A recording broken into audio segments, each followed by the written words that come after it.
Haribol, c'est le troisième vidéo de moi tant que le français est concerné. This is my third video regarding French language. This is dedicated to all those who are highly interested in learning French language very deeply. So I am trying my level best to teach them the French right from the beginning.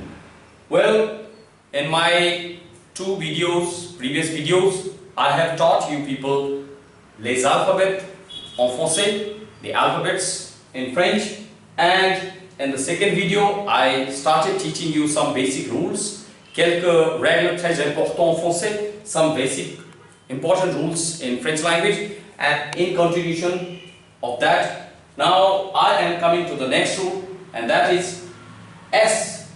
This S, it gives sa sound and za sound, and certain rules are applicable in both the languages, in English and in French.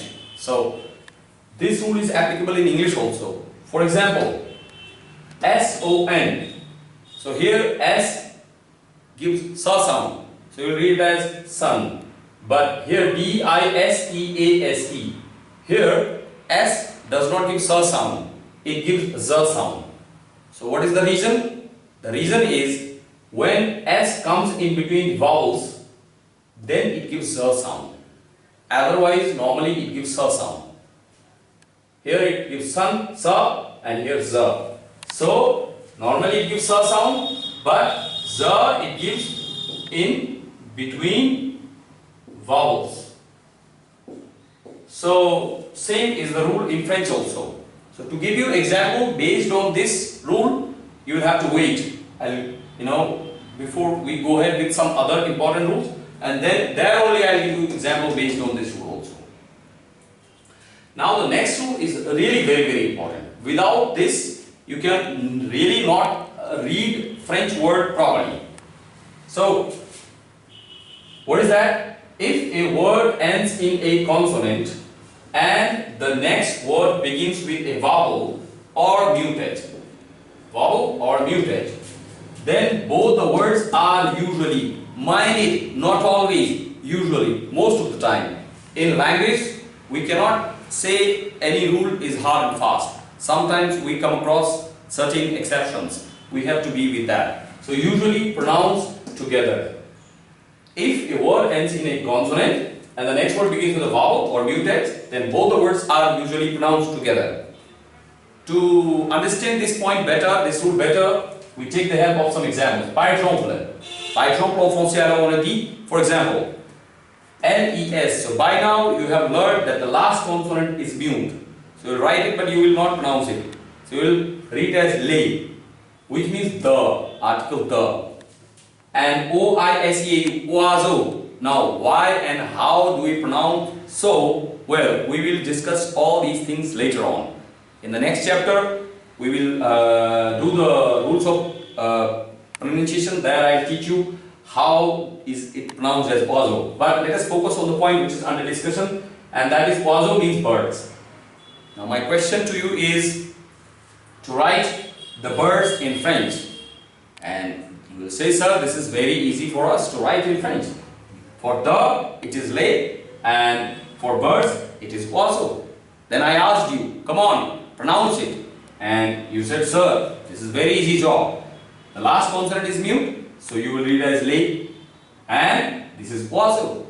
So altogether it is lay oiseau.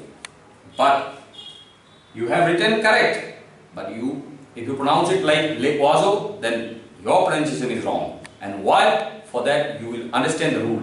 Rule says if a word ends in a consonant. So you see, this is consonant, and the next word begins with what? Vowel. So in that case, you will read them together. So this S now will not be mute anymore. It will be pronounced. Its sound will get connected, or it will align to this O. And I told you here, S, if comes in between the vowel, it gives the sound. So here, S is coming in between the vowels, E and O. So here it will give the sound. And therefore, you won't read it like oiseau, but you will read it as les oiseaux. So when you did not know this rule, you were reading it as le oiseau, which is wrong. But after knowing this rule, you have corrected your mistake. So this is wrong and this is correct pronunciation, les oiseaux. Well, I will give you one more example. I will ask you to read this word. To write and read this word, the men. So you said, sir, this is very easy job for us. For the, it is le, and for men, this is H-O-M-M-E. Alors en français, on va dire H-O-M-M-E. You know, sir, the last consonant is mute, H is mute, last E is always mute.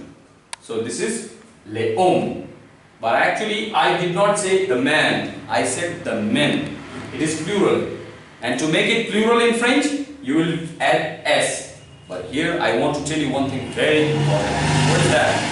In French, plurality does not alter the pronunciation. It does not affect the pronunciation.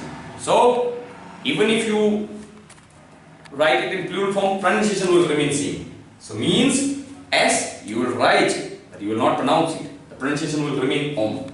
And you said, sir, we have written for the men les hommes.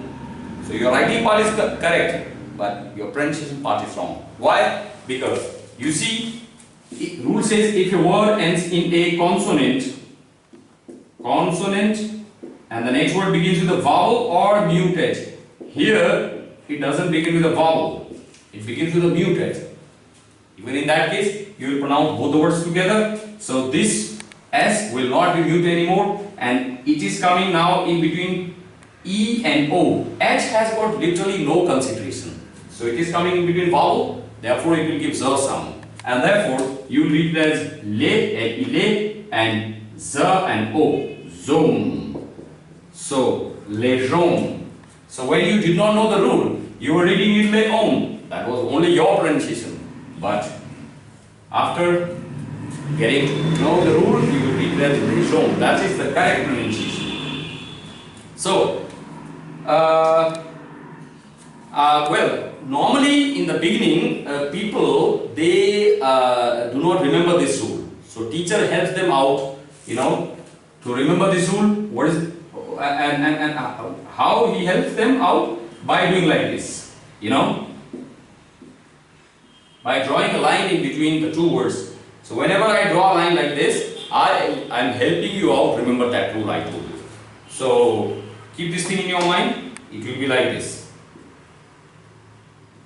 les oiseaux and les gens. So that is very, very important rule. If you really like my video, if you find the content is really worthwhile, you please like it, you share it, and you can watch it. Thank you very much. Thank you. Hari Bol.